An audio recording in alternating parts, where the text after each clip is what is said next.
O Salmo 124, ele pode expressar perfeitamente o sentimento que paira em nosso coração no último domingo do ano.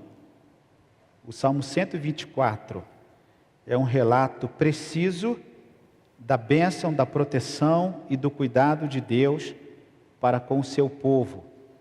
E neste último domingo do ano, a partir deste salmo, nós queremos reconhecer a presença de Deus entre nós.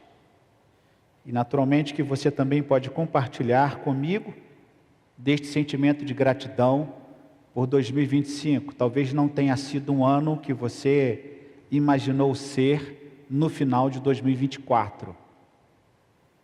Talvez você tenha pensado outras coisas, mas existe uma parte da teologia que é uma parte muito difícil de se entender em alguns casos, que é a soberania de Deus. É um assunto longo, extenso, que gera muitas dificuldades na sua compreensão, em virtude de alguns parâmetros que a doutrina da soberania de Deus nos apresenta.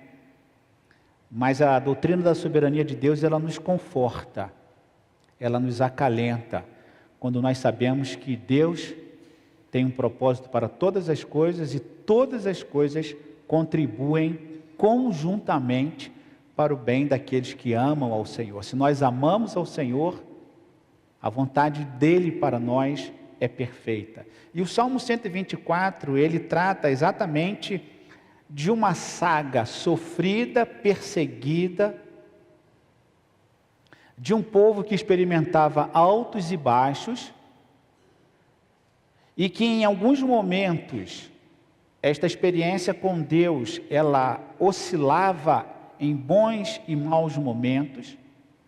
Os irmãos que completaram a leitura da Bíblia em 2025, quando nós passamos pela história do povo de Israel, nós às vezes ficamos um pouco raivosos com o comportamento deles, principalmente de alguns reis, porque quando nós lemos o livro dos reis, os livros das crônicas, nós temos a seguinte informação, ou as seguintes informações de alguns reis. Fulano começou a reinar e fez o que era mal aos olhos do Senhor. Em seguida vem outro rei e ele fez o que era mal aos olhos do Senhor. E logo à frente, Deus levanta um rei que fez o que era reto aos olhos do Senhor. Fez o que era correto. Nós percebemos que nessa história dos reis de Israel, altos e baixos, acertos e erros.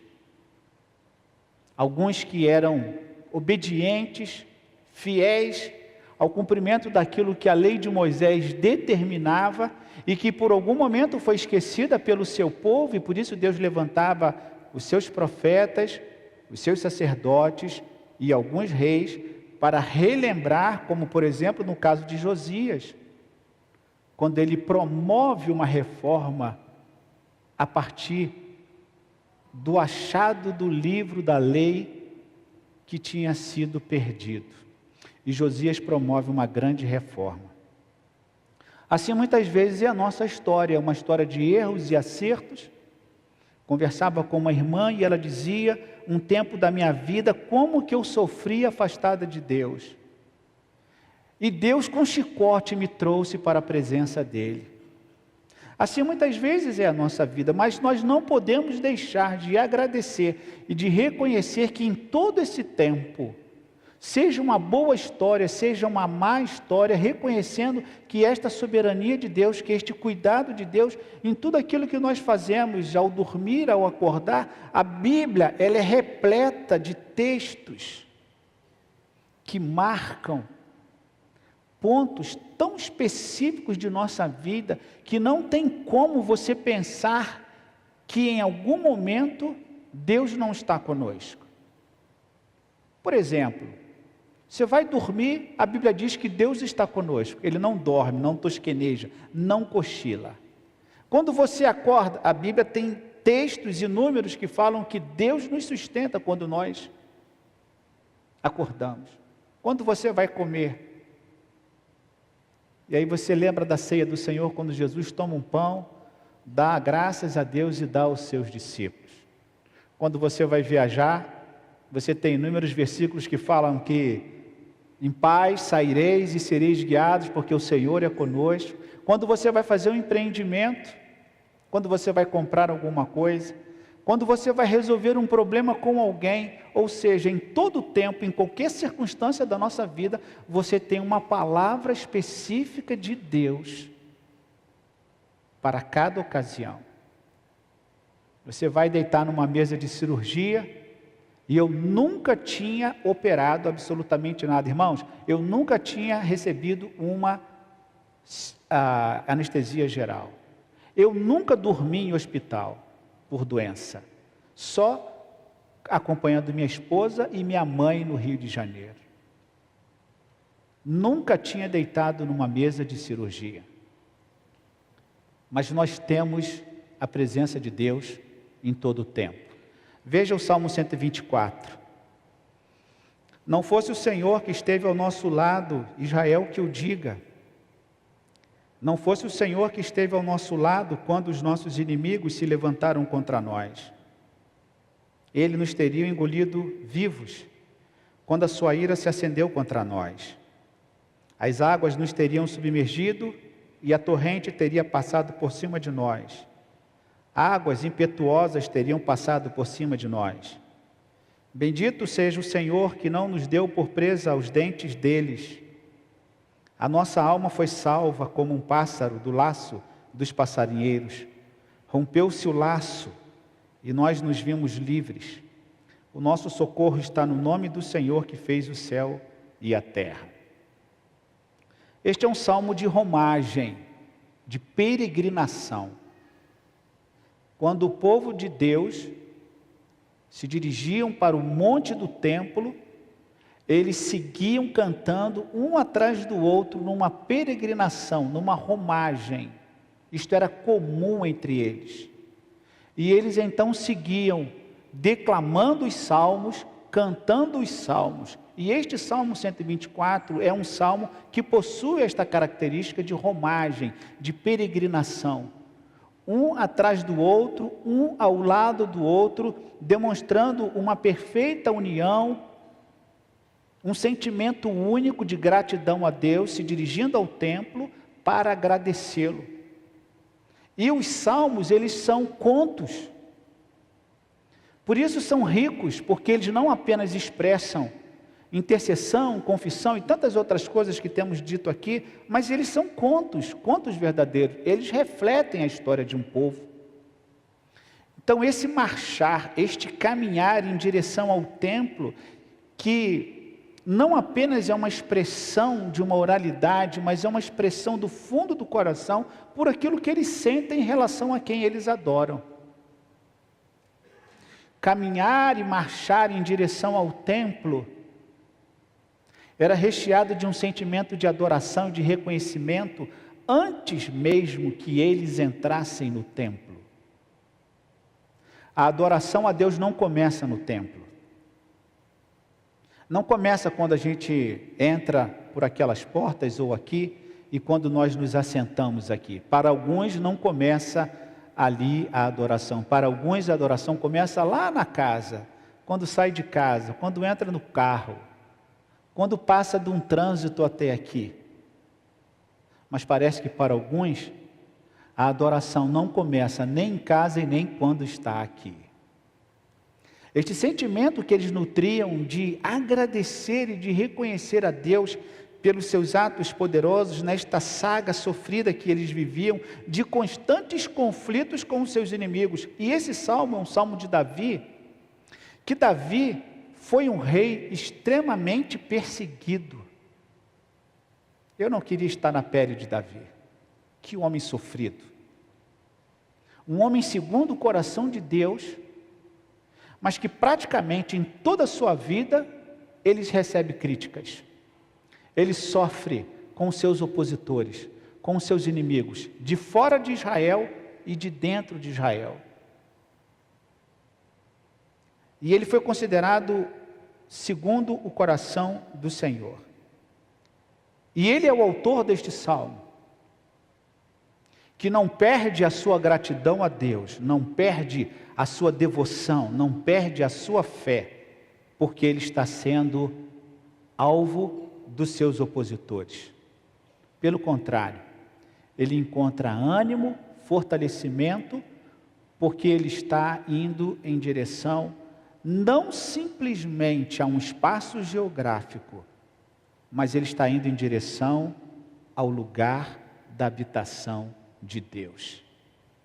E aí é por isso que eles cantam, eles exaltam o nome de Deus neste texto de romagem, de peregrinação, de louvor, de adoração, de reconhecimento. E ele então vai dizer na sua primeira frase: se o Senhor não estivesse conosco nesta caminhada, a situação seria bem pior. Não imaginamos o que poderia ter acontecido se o Senhor não estivesse conosco em nossa caminhada, em nossa trajetória. As consequências maiores e piores, incontroláveis, fugindo ao nosso controle, até porque nós não temos controle de absolutamente nada. É interessante quando você pensa em tecnologia, existem tecnologias que são feitas para errar, e se bem conduzidas nunca errarão, nunca falharão. Pelo menos é o que nós imaginamos, é o que nós pretendemos, mas geralmente tem a mão e a falha humana que não soube conduzir de maneira correta aquela tecnologia. Você compra um carro perfeito, se é que existe, mas você falha. Você compra um equipamento com uma alta performance tecnológica, você não sabe operar, vai dar problema, vai queimar, não vai usar direito, não vai apertar a tecla como deveria apertar. Ou seja, nós poderemos em algum momento, pela nossa incapacidade, inaptidão para determinada coisa, falhar. Porque nós não temos o controle, ainda que esteja escrito lá no manual o que você tem que fazer. E aí eu pergunto a você, quem aqui lê manual de carro quando compra um carro? Alguém aqui faz isso? Alguém aqui lê manual de geladeira, de fogão? Dificilmente. Dificilmente alguém faz isso. Por quê? Porque nós já achamos que sabemos. E aí você muitas vezes não percebe que de um ano para o outro, ou de um mês para o outro, um item daquele manual mudou. E você acostumado, fez a vida inteira uma determinada coisa, e você agora não pode fazer mais aquilo que vinha sendo determinado décadas. Porque nós confiamos em nós, e nós não observamos. Assim muitas vezes é a trajetória do povo de Deus. E esse povo que vai caminhando para a adoração, este povo vai também sabendo das suas memórias. E as suas memórias, elas também continham esses erros. Quando nós lemos, como eu citei, esses reis e essa trajetória deste povo, quantos lamentos, quanta tristeza, quanta confissão: Senhor, falhamos aqui, erramos ali, o teu povo não te observou, o teu povo não atentou para o que a lei dizia.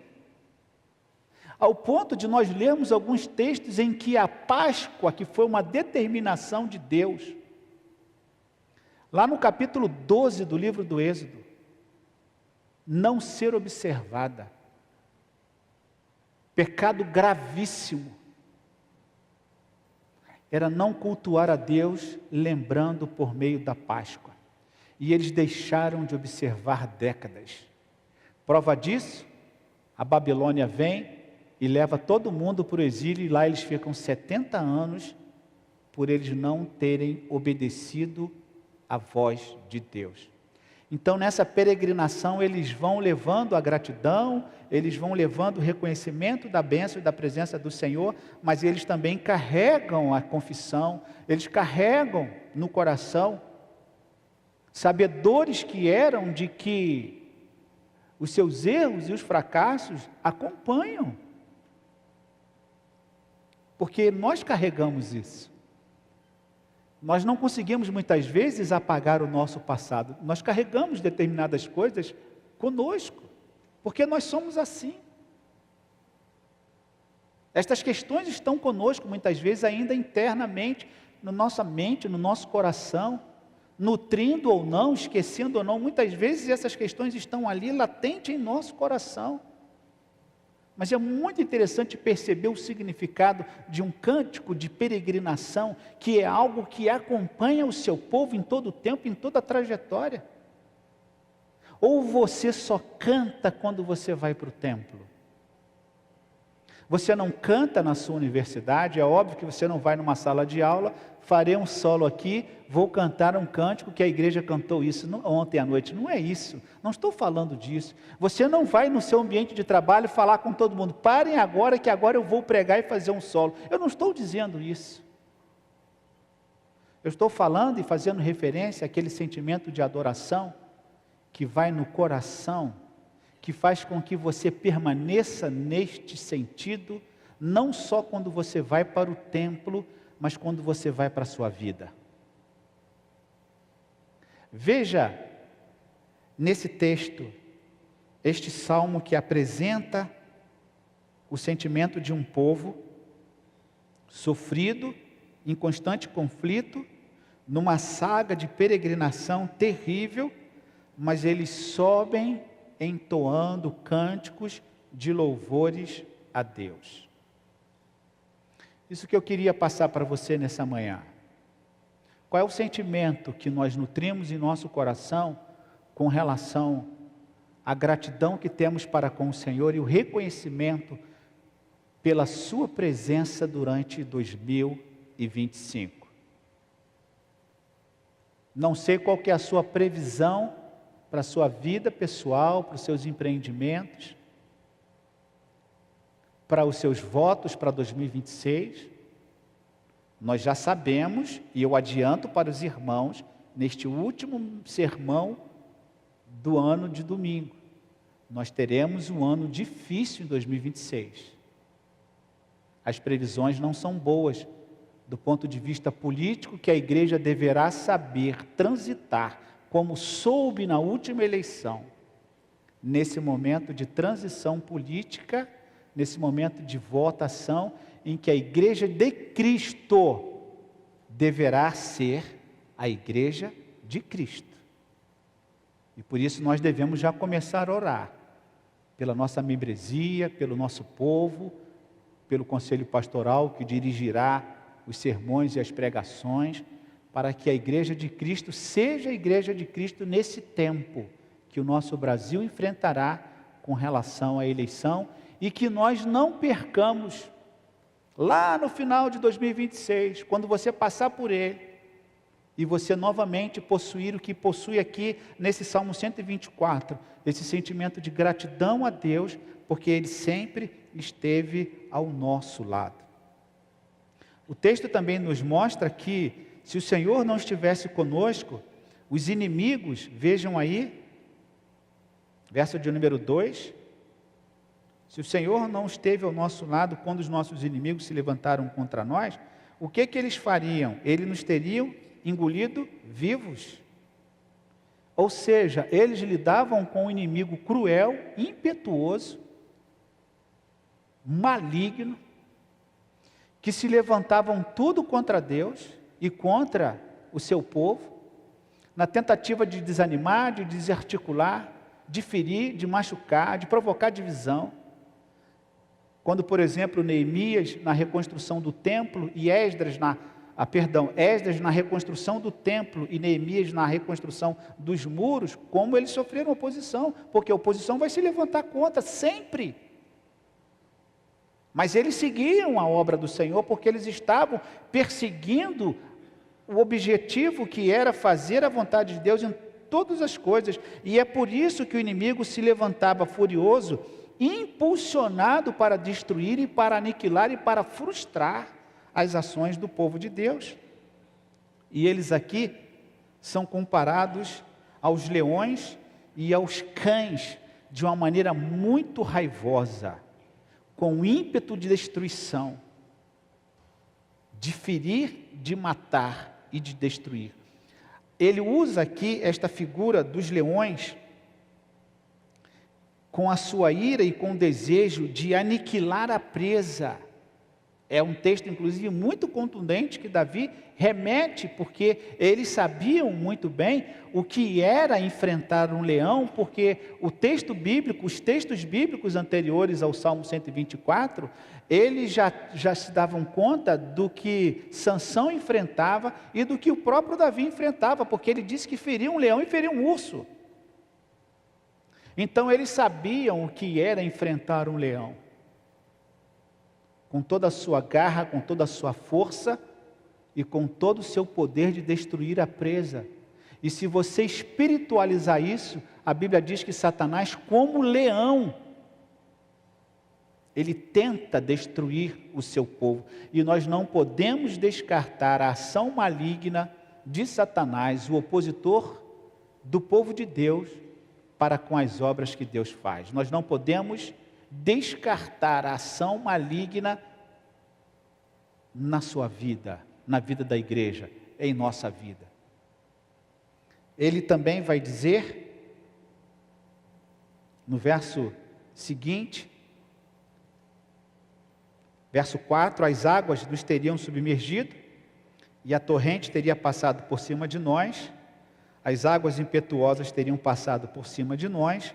Ou seja, ele faz referência a movimentos naturais, além do que eles podiam suportar. Uma coisa é uma chuvinha fina e mansa e tranquila, que você agradece a Deus. Uma outra coisa é um temporal que alaga tudo, promovendo destruição.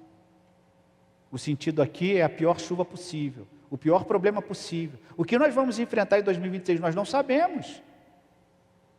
As águas aqui, elas revelam este tumulto. As águas aqui impetuosas, elas revelam tempestades na vida, dificuldades que eles passaram e que eles também poderiam passar novamente, e é por isso que ele faz referência a esses eventos da natureza que promovem destruição em muitas cidades, em muitos lugares. Veja Jó capítulo 7, verso 1, eu queria ler esse verso com você. Esse verso me chamou muita atenção esta semana, que eu queria compartilhar com você. Jó capítulo 7, verso de número 1. Dependendo da versão que você usa, nesse caso aqui nós estamos usando a Nova Almeida atualizada, que é a que eu estou usando hoje no culto. A versão que eu estou usando hoje é a NAA. O Jó capítulo 7 diz assim: não é verdade que a vida do ser humano neste mundo é uma luta sem fim?